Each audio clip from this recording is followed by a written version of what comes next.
நாள் மார்கழி மாசம் காலங்காத்தால அவ வீட்டு முன்னால காலையில் இருந்து கோலம் போடுகையில் காதுல சவுண்டு கேட்டு நானு எழுந்தண்டா. எழுந்து பார்க்கையில் ஜன்னல திறந்தண்டா.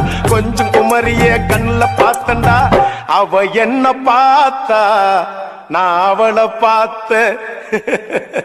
அப்புறம் கண்ணும் கண்ணும் முட்டிக்குச்சு, காதல் வந்து